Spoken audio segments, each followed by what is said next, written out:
Hey, what's going on? So recently I had to export a mesh from Houdini to Blender, and I needed to use the velocity attribute from Houdini because it was a flip simulation. And so I looked online and I see a lot of other people had that same question, but I didn't really see any good answers. So I just messed around a little bit and then I figured out how to get it working. So I'm just going to show you guys the solution. This is just a quick tip, so let's just go ahead and get started. So I'm just going to start off with a rubber toy, and I'll say this again, rubber toy, hands down the best test geometry.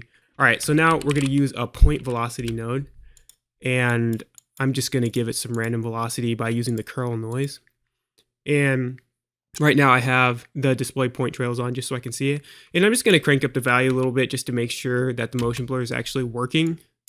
Well, in Blender when we render it. So I'm going to drop down alembic ROP just so we can bake this out to an alembic file. And the default name is fine. I'm just going to save out one frame. All right, there we go. Now I'm going to open up Blender.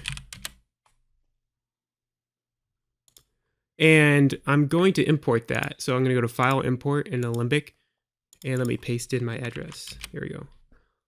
Now select the cache that you want, but you need to make sure that you have this option check marked. It says always add a cache reader. You need to make sure that's enabled. If I didn't have this enabled, it did not work for me. So I'm going to hit import alembic, and let's get rid of the default cube.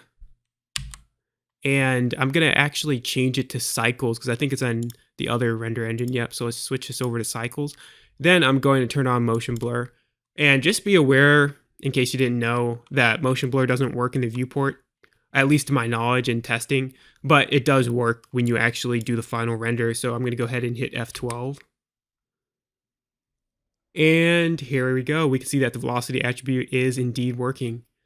Oh, hey, I'm back again. I forgot to say something. If you select your object in Blender, the one that you import, and then you click on what's called this modifier properties, you can actually go here and it says this is the mesh sequence cache that it added. So that option that we enabled when we imported the alembic cache, this is the actual modifier that it added. And if you go here to velocity, you can see that the velocity attribute says dot velocities. And I didn't say anything before, but basically just leave that at dot velocities. I saw in the forums that a lot of people changed it to try to match what the attribute was in Houdini.